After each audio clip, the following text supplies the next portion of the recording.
Minds on Muscle community, welcome to the Fitness Pro Mentors interview series. If you want to hear some amazing interviews from amazing fitness professionals all over the world, please join our Fitness Pro Mentors private Facebook group. But today, let's make it rain.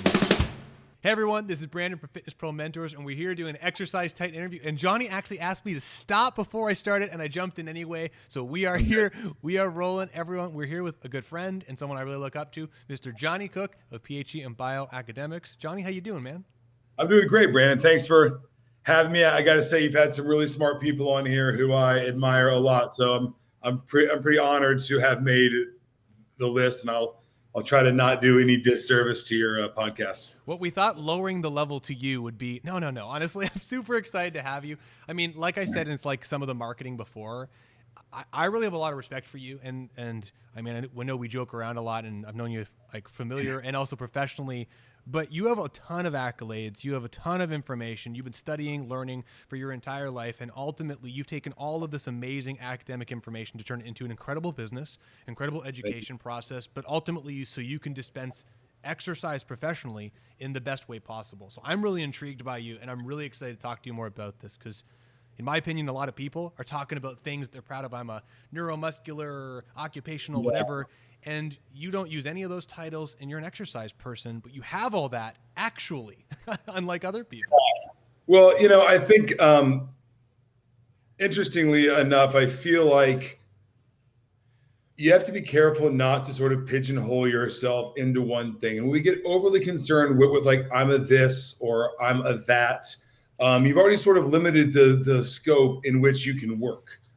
I kind of came by that realization in some ways, just by my background. I started off as an exercise degree, right? My first degree was in kinesiology, and I got a degree in occupational therapy. Then I went back to exercise physiology. So I've kind of professionally been through all of those different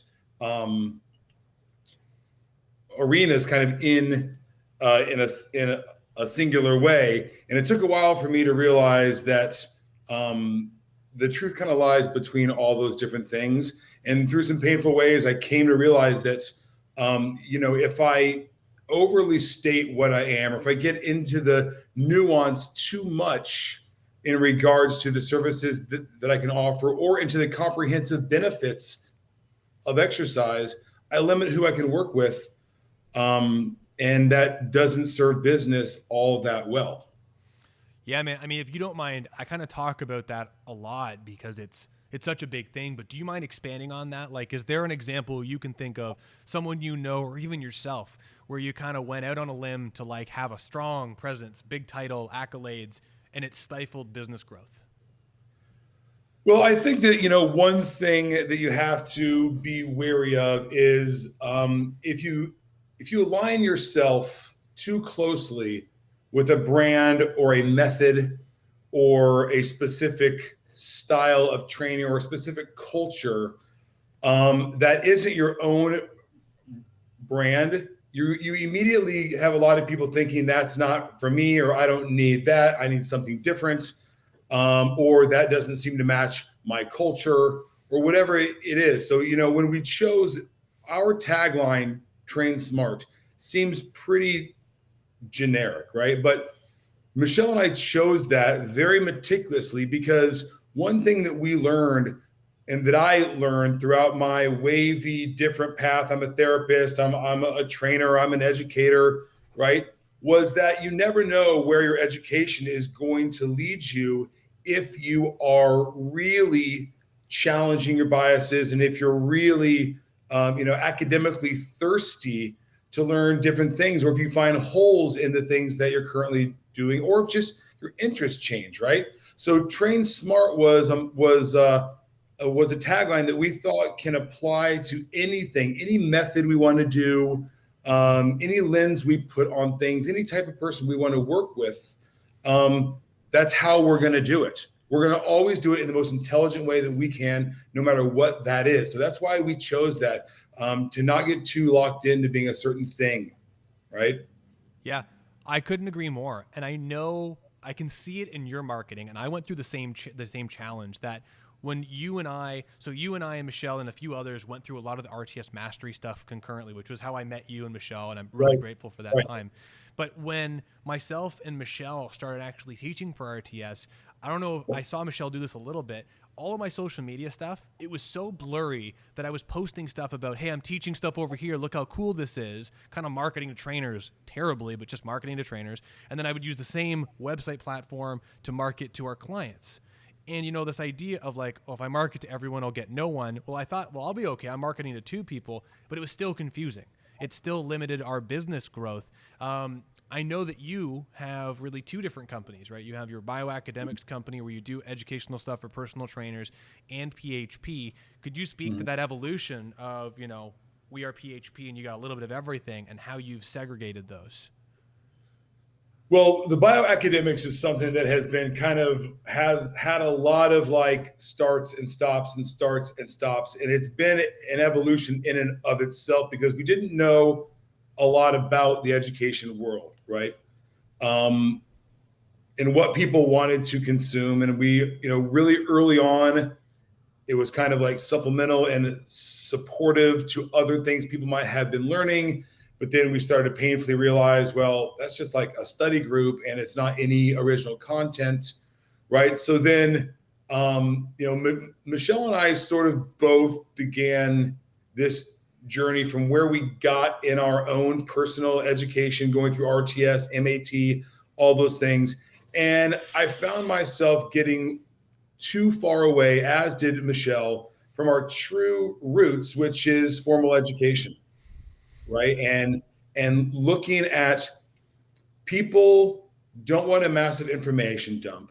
People might not want to be given a new thing to become or a new way to think. They might just want either one, some basic information that they might have missed if they didn't go through formal education, and then also how to practically apply that. So if you look at where we're going with bioacademics now, some of it is like, hey, if you need a refresher, or if you didn't get a degree in exercise physiology, or here's some things that are really important to learn if you want to understand all the systems at play and how adaptations happen. So we try to boil that down to something palatable for people who don't have that background. Now that you've got that, all right, well, what can you do with it?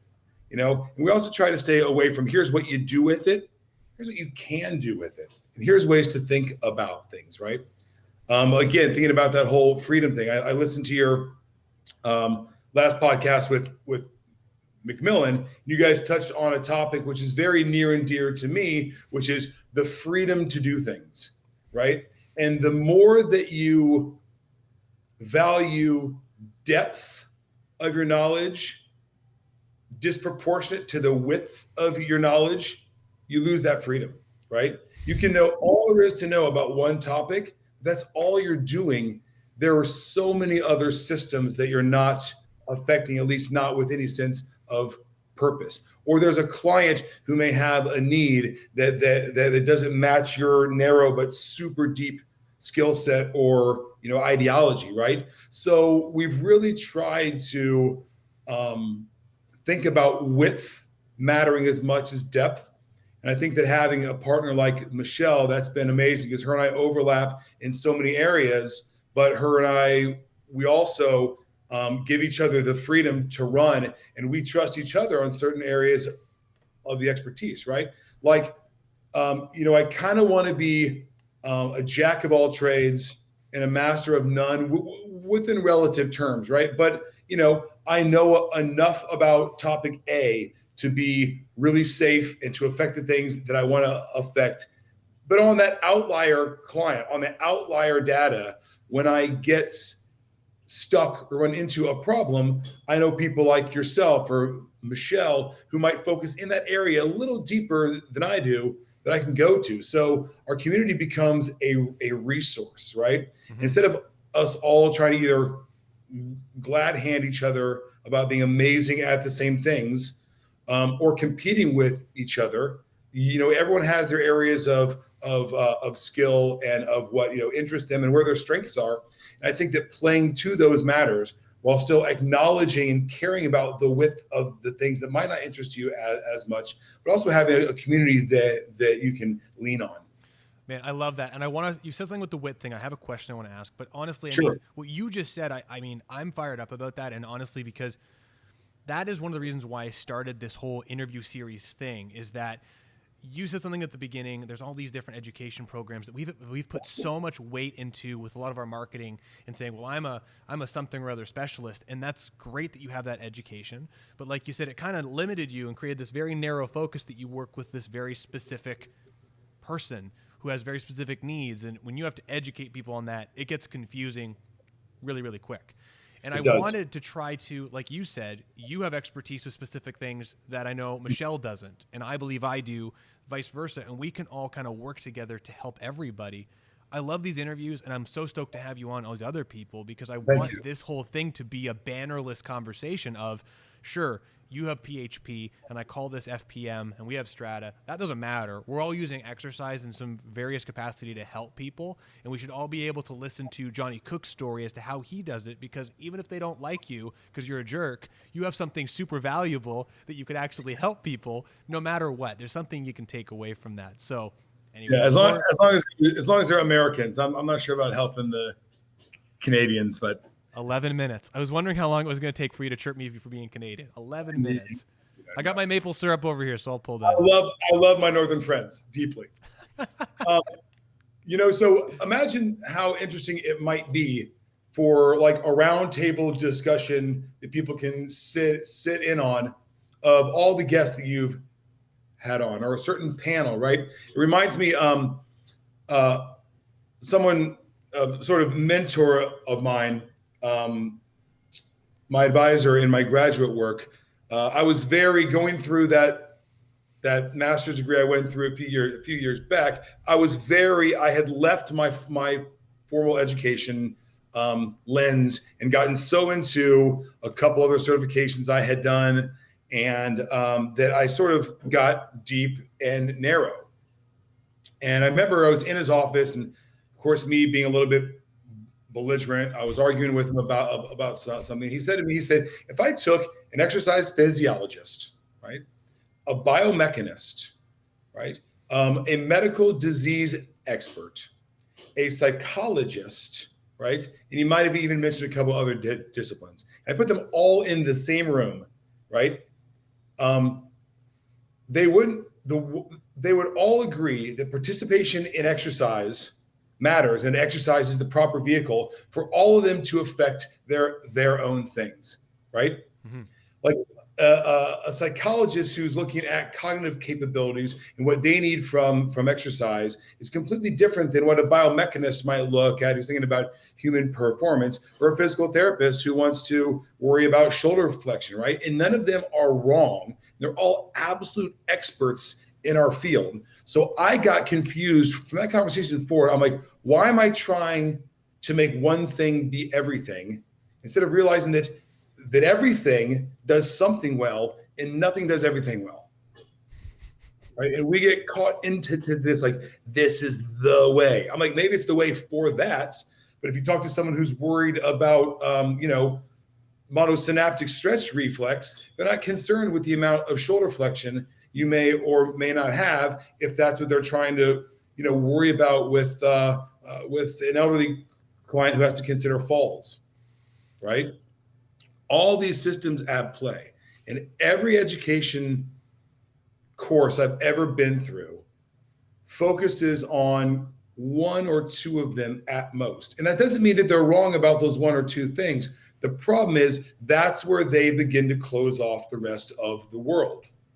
And now you've got a professional problem, both as a practitioner or a trainer, or a therapist, whatever you are, but particularly as a business owner, right? This notion that somehow not everyone out there is, for me, I find to probably not be the smartest business model, because knowing the comprehensive benefits of exercise, knowing that the person comes there for a reason, that reason is valid no matter what it is. I'm responsible. I have an ethical obligation to use the full gamut of exercise to help them in whatever way they want or need.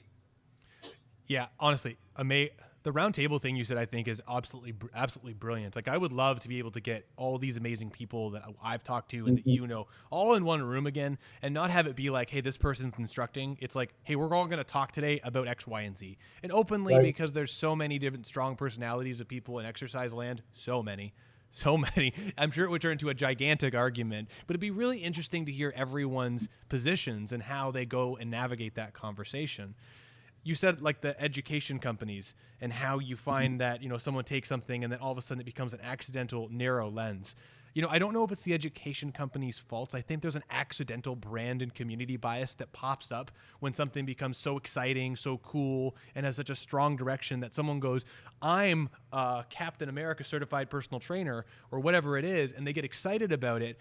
But then, like you said, coming back to something you said a few minutes ago, the width, it's our responsibility, in my opinion, to understand where that certification fits in with the other information, and not so much to go, I have a wrench and a screwdriver, but how can I use these wrench and screwdrivers differently and together, and when do I know how to use them? So on that note, I want to ask you the width. You're talking Okay. about bioacademics, and you're teaching trainers how to be creative in a sense with that Mhm. information. And I find that more so now and now, there's so much more information saying it's X, Y, and Z equals this. How do you go about teaching width? What's been the most successful strategy when you're talking to all these trainers? Well, I think, I wish I had a formal list written down, but if I had to shoot off the top of my mind, I would say that we looked at the basic exercise science um, disciplines or topics, right? That we thought were relevant to what people are doing through exercise, right? Like, motor learning phenomenon. Well, people are worried about skill, how good they are at an exercise, or how exercise might transfer to something better. Okay, well, motor learning, that's an important topic, right? Then we would look at, well, people obviously have orthopedic considerations, whether or not they can or can't exercise, what to work on, what we should maybe work around to get a different exercise benefits. So I think that the orthopedic, the exercise mechanics thing is pretty important. Okay, so let's do some topics on that. And we just kind of go through those lists, right? Like, so exercise physiology is all about how the human body adapts. So everything, motor learning, adaptation, brain chemistry, everything is about an adaptation. Well, physiology is how things adapt, and probably knowing that matters, right? And I think that the reason we're taking that approach is I feel like, in my experience, a lot of educations or a lot of courses I've taken, they love to gloss over important things that matter, right? Let's say you're talking about like some maybe there's a certification or an education company that focuses on strength, okay? Because I'm just picking one out of the air. Sure. And they start talking about maybe they skip over something important about like muscle fiber type or the energy systems associated with it. I'm like, well, that's just an ATP thing. But what really matters is, I'm like, whoa. That really matters though, right? Because that's how you affect different change. So the way that I've got, and the reason I've been such a nomad in my exercise or in my education world is what I go deep on, I try to beat up, right? And I shake that tree so hard, the leaves that stick, I go, I'm on that. But where the leaves fall, I'm like, all right, well, that looks like that topic could fill in that, or this topic could fill in that. And then I go and I study that. So at this point in my career, I'm basically only studying things that I find really interesting. Cool, man. So how about this? What are you finding really interesting right now? It changes all the time. Right now, I'm actually going back and doing a deep dive on all the Stuart McGill spine stuff. Interesting. Yeah, Why? he's one of yours. Sorry. It was when I first was getting into this whole, for personal reasons, exercise rehab. I had both degrees. I had a personal experience trying to participate in both. Stuart McGill was one of the first kind of people recommended to me when I was like, whoa, there's a whole world out there outside of my therapy school or my university that I was exposed to. And a lot of his information on how he takes it from an architectural, structural standpoint, I think is incredibly valid. And it's interesting to revisit. And it inspires me to look at my clients different. And is it perfect? No. Have I learned things that I might be able to debate certain points? Sure. But that's the point. Nothing is perfect, right? So if we read something or an author or whatever, and everything, let's say that 78% of what they say is supported by the weight of the evidence through scientific consensus. We go, well, that 12%, and then we throw the whole thing out. I find that not only reasonable, but also detrimental to your learning experience, right? So right now I'm going back and I'm reading all the Stuart McGill stuff. And there was things that I had forgotten. I'm like, God, that basic thing is so true. And through nuance, I totally kind of abandoned that. I mean, I think that just stands testimony to your width thing, where you take that information, you start exploring it more, you go deeper. You're like, hey, this doesn't resonate with me based off of this information, but there's a lot of great stuff here. How can I make this whole thing fit? Right. Well, where does this fit into context with what I'm doing? Or if I take 2% of this and 8% of that and put it together, right? That's why, there's also this contrarian thing that we found ourselves trapped in early, that we tried to get away from, right? We had a lot of philosophical talks. Michelle and I mean, the road to get where we are is, and will continue to be like this. But similar to the like over identifying with brands other than yourself, I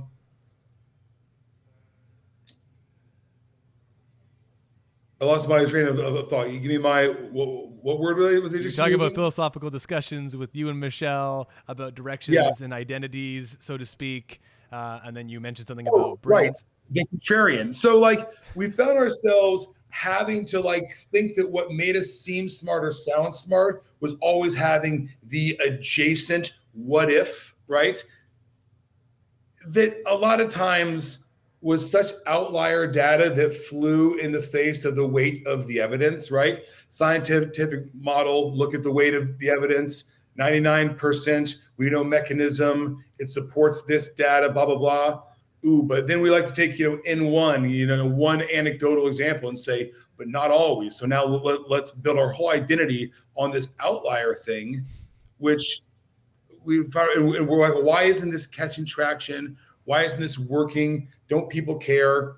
I mean, what people really care about is if you can help them, right? We find ourselves trying to explain so deeply what we do with our people versus just being like, establishing the relationship. Here's my credentials. And over 2 or 3 days a week, over a number of years, believe me, those people know that you know what you're doing, right? And if you have to keep selling them, then you haven't established the relationship or given them the outcomes that they're looking for, man, right? Yeah, I think we all get kind of stuck on the exciting features and benefits train of whatever it is that we're learning. And we start, I don't think you and I do this too often, but I have done this. And I am confident that that's what you're saying, is that if you learn something, like I was on the muscle imbalance train for a really long time. And I would just talk about muscle imbalances. And I tried to create a problem out of it that I was solving. And I would just say muscle imbalances all the time. But regardless of what a muscle imbalance is and all that stuff, in reality, it doesn't really matter what it is. What matters is, what is the meaning? How will it influence someone's life? How will you use exercise to influence whatever it is they're experiencing so they can get more out of their life and change their life? And I think, I don't know, is that the same direction you're going, or did I just go totally left? I think so, yeah.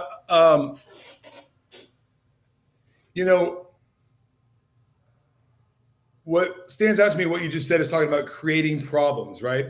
So we were almost doing this thing, and I guess I felt licensed in it early on because I am a therapist. So I come from the dual background. But what I began to observe is people having business come to them for exercise, and then them being duped into therapy as though therapy is exercise. Mm-hmm. And it's not. And I took a little bit of offense to that as a therapist, watching people the way that maybe a psychologist might be offended by a life coach, but ultimately the world doesn't revolve around me. So I don't really care. They can do whatever they want to do. I focus on my partner and our employees and my clients, right? But when I observe it, I'm a little bit like, come on, man. Like, the whole like wink, wink. Well, we're not doing therapy. If that happens, I find that disingenuous and troublesome, particularly when they're flying under the exercise moniker, and then they're doing something that might be a part of an exercise program, but it being somehow considered exercise, or not giving people the license to exercise, right? Like we stifle people by giving them more fear than they may have walked in with about what they can and can't do. The person walked in the door. And also, you got to consider in an evaluation process, and this is what we do, what's the most important thing, right? If a 400-pound clinically obese client with hypertension and diabetes walks in, and I start focusing on, symmetry of shoulder flexion, when this guy really needs to participate in some other physiological benefits, right? What am I doing him a disservice? I think the answer is yes. So we've tried to look at solve the problem in front of your face, and that takes being wide, right? And over a long enough time period, you've got time to get to everything. But that also takes acknowledging what everything is. So right? On that note, I have a question. I know a lot of trainers, and a ton of them too, that are trainers and have tried to take on the moniker of fixer/therapist through their exercise process. I've seen a lot of that. I have not seen a lot of people like you, where you actually are clinically a therapist. You have all the education, the accolades to do that. And it seems to me, by never really watching you work more than a couple times I've been in Chicago, you seem to be really working more on the fitness exercise side of things, more so. Now, please correct me if I'm wrong, but it seems to me on the outside view, you're going the opposite direction of what everyone's trying to do. So yes. Now there is, and this gets into some long convoluted conversations about producing the research, et cetera, et cetera. But there is so much data out there that supports that in the absence of a quantifiable pathology, so you got a bone spur, you dislocated a joint, you got a fracture, a torn labrum, a detached muscle, right? These are actual pathologies. But outside of that, there is so much data that supports that general strengthening over the course of 6 to 12 months, done in a safe manner and appropriate dosage, yields the same functional and client-reported outcomes as some sort of a more exotic, sophisticated therapy intervention. And that is just there. So, the poison is in the dosage. I might have more of a rehab client come in, but my goal is to get them into general exercise as quickly as I can, which might even be day one. Yeah, I think you walked in the door. I've already interviewed you, and I know what you can do, what you can't do, what hurts. First of all, like Charlie said, I'm worried about what you can do, because we got to get things going. And a lot of times, challenging auxiliary systems and auxiliary segments, and looking at the biopsychosocial model, bringing confidence to that person with their body can yield a ton of changes like that. So play with that. Again, as long as we are mitigating risk, right? And I do think that proper education around how to mitigate risk, right? Things like, joint forces and what tempos can do and things like that matter deeply, because if you can learn how to mitigate risk, the world is your oyster to try anything you want, because when the risk is gone, you're benefiting something, right? There's benefit to everything, right? And that could just be the person being like, my God, I was so fearful of this. And I can move my body, right? And then there's things about like maybe it's tissue degradation. So you just, leave their calf alone and work their forearm. You know what I mean? Like, let's get people going there because we are trainers, and exercise should be the end results for everyone in our industry as quickly as possible. And don't we I my value system disagrees with cherry picking the benefits of exercise that are and aren't important. We can prioritize them based on the person in front of us, but they're all important. And I find it unethical not to share with them what the benefits are. Now, if a client says, I don't care about my heart health, I only want to focus on my strength. Okay, but acknowledge me right now that you're saying that you don't care about that, and by not doing things to directly affect it, we'll still get some auxiliary benefit, but you're okay with foregoing that.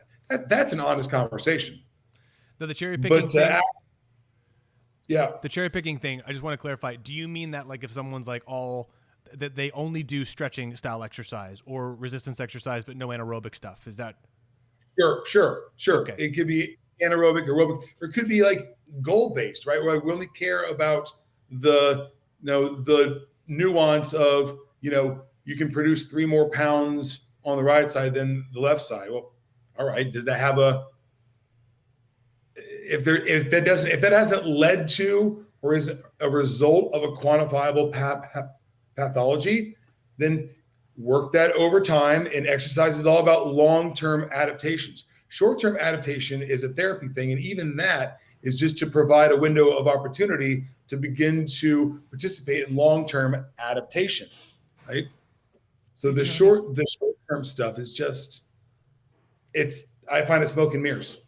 See, Johnny, you're such a jerk to me all the time. I always forget how smart you are. You got so much amazing information and honestly and perspective. And I'm really excited. Actually, this is one of my favorite conversations I've had on this channel because I think this is what you're sharing is really great information that people need to hear. Yeah. I'm excited about it. Now, very quickly, if anyone's listening to this and they have not caught wind, Johnny has a partner that we have interviewed in the past, Michelle Amore. Please check that out. Lots of amazing stuff. But I want to come back to what you were just saying there, Johnny. On that note, with all that information, you are the owner-operator of Precision Human Performance with Michelle. And I would love to know, you guys have been doing this for 10 plus years, I believe. How has your philosophy and academic worldview, so to speak, influenced how you educate your trainers?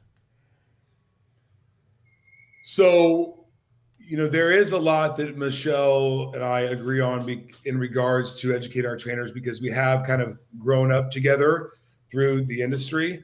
And I think it takes a good partnership to come to some agreements on what that looks like, right? Like, I know when to give way to Michelle because she may be better at something than I am or have a greater desire to do it. I think she'll give way to me on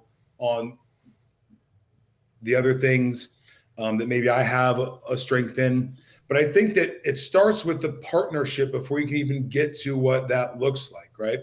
And I think the most important thing for me with that is I've had a partner for 10 years who constantly inspires me and who, if I get lazy, I won't keep up with. And I think that that's the important thing, right?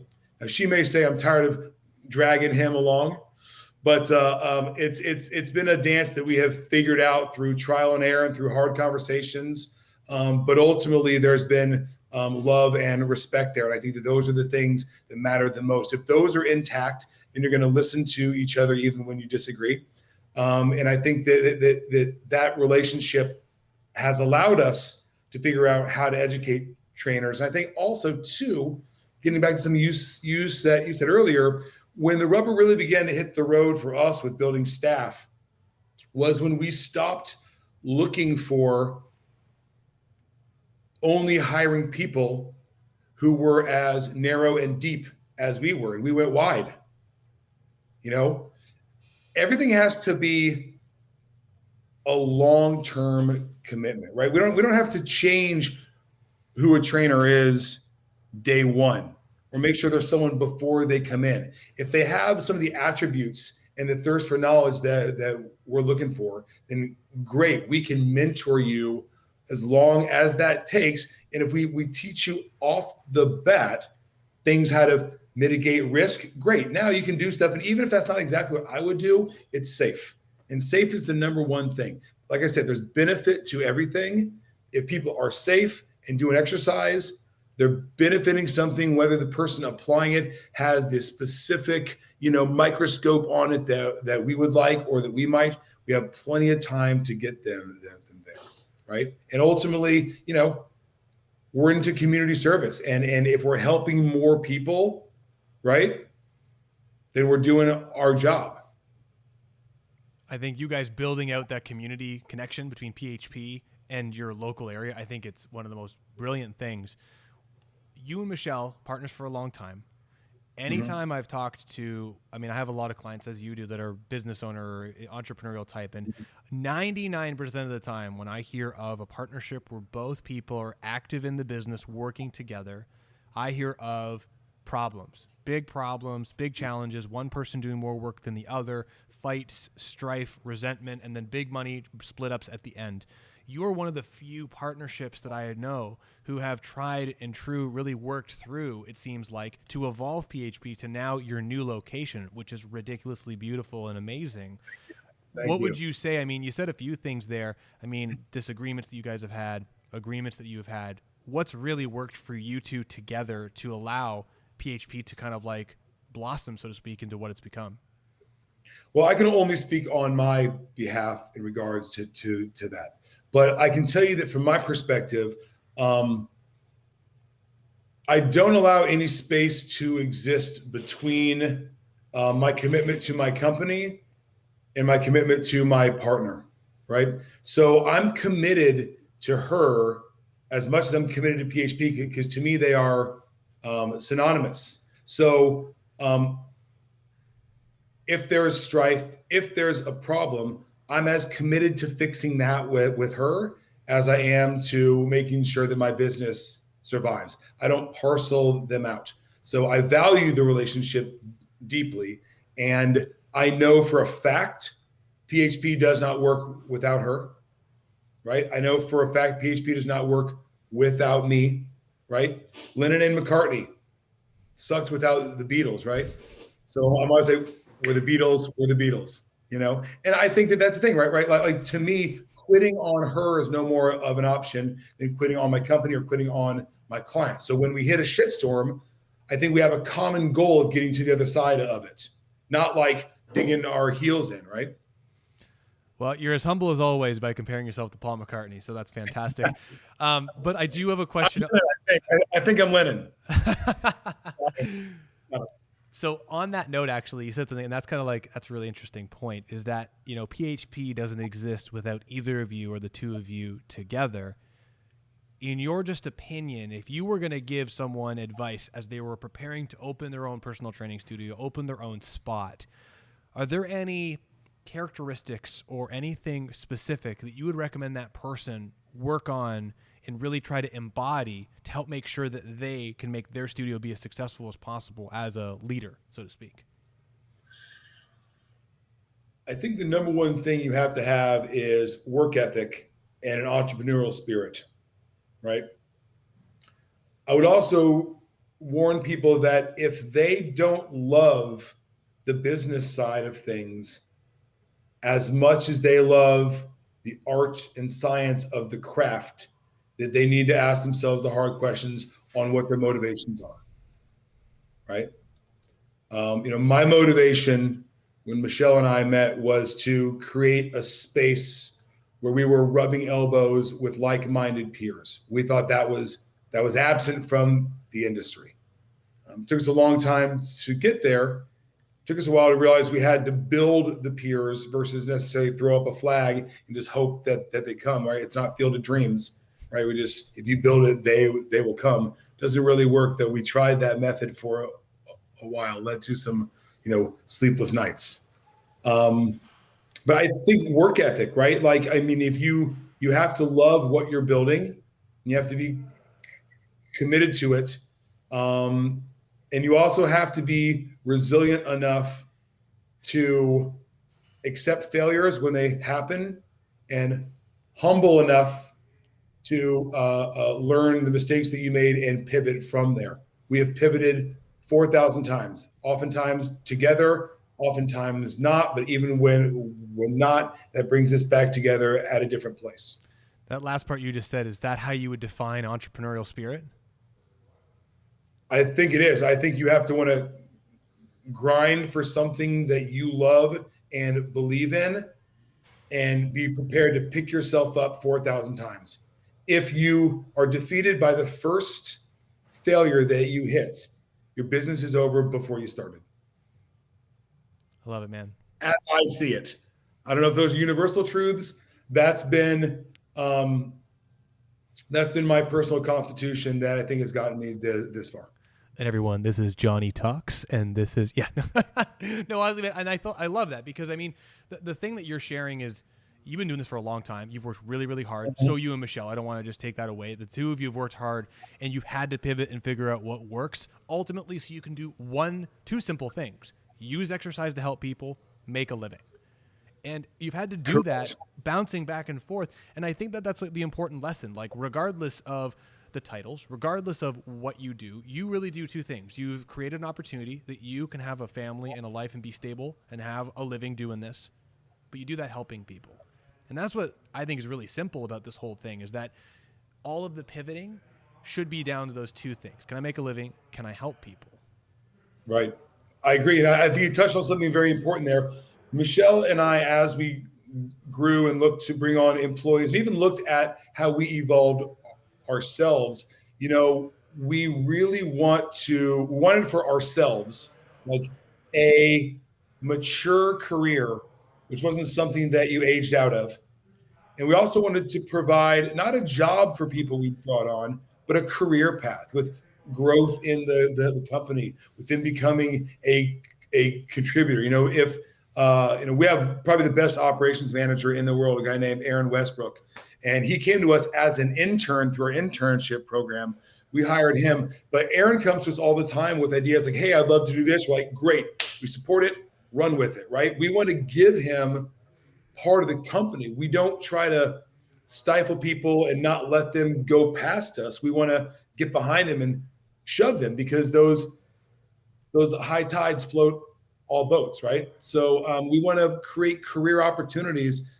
It started with ourselves, be like, all right, well, I don't want to be the 60-year-old guy who's trying to have a family and vacations and 2 cars and still trying to model beach body workouts or get ready for the wedding specials for 26-year-olds, right? I mean, they're not going to hire me for that. So how can we diversify ourselves? How can we go wide? And how can we be career-oriented people who can work in an industry as long as we choose to, as long as we see fit? I love it. I love it. Yeah. Now, to put a pin in today, I got one more thing for you. Oh, sorry. What were you going to say?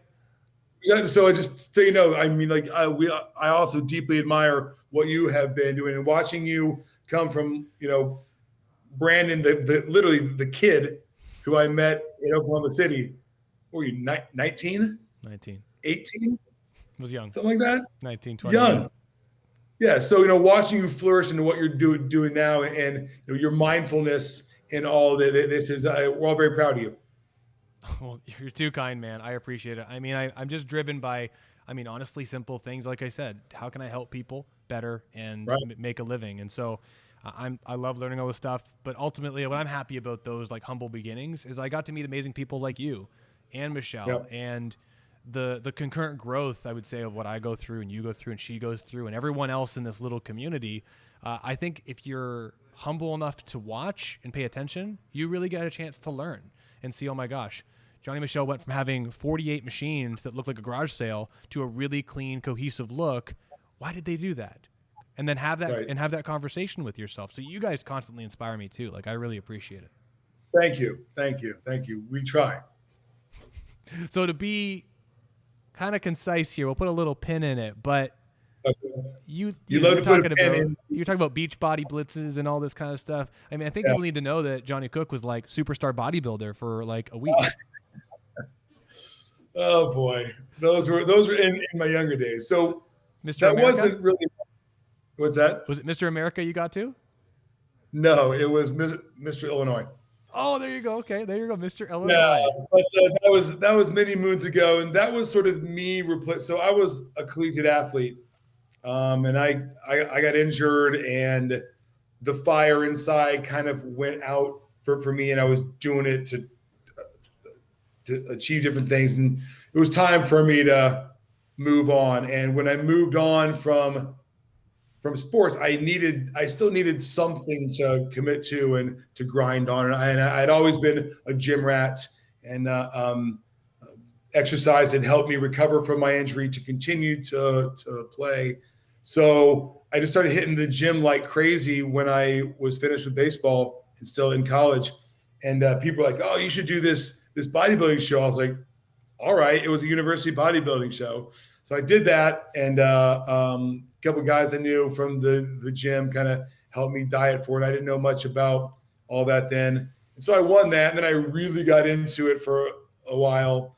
Won the Mr. Illinois a couple of years later, and then I realized that this obsessive, rigid lifestyle was also not really for me. I needed something more palatable to exist. So that was I walked out like at the top of my little micro game, and then called it a day. So there are some pictures around which give me a little bit of this, but Everyone, we'll find some pictures. We'll find some pictures of Johnny and put them up in the Fitness Pro Mentors reach group. out to Michelle. She probably has some. Ooh, I'm totally gonna do that right after this. By the way, don't let Michelle hide either. She had also done some bodybuilding shows back in her day. We'll pull those up too. Right. And we'll go side by side. Johnny, really quick, Brad Thorpe's watching. He said, Johnny Cooke is amazing, doing our photo shoot, listening right now. So he's taking pictures of himself with his shirt off. Hey, Brad. All right, Johnny, man, thank you so much for your time. I really appreciate every piece of wisdom and perspective that you shared today. Thank you so much. Thanks, man. It was an honor to be on. I'm happy to come back anytime. But let's talk about doing that whole forum. I want to get proven wrong by McMillan over and over. So let's. Yeah, I would really love to. I'm going to figure out how to do that with my software. Figure out how I can get a bunch of different people together and have like some group topic. I think that would be a blast and ridiculous and super informative and crazy at the same time. But first, before that, we'll get you and Michelle on at the same time. I think that'll be awesome. Love to. Cool, man. Everyone, Johnny Cooke, check him out. Mr. Illinois. Talk to you soon, man. Thanks, Brandon.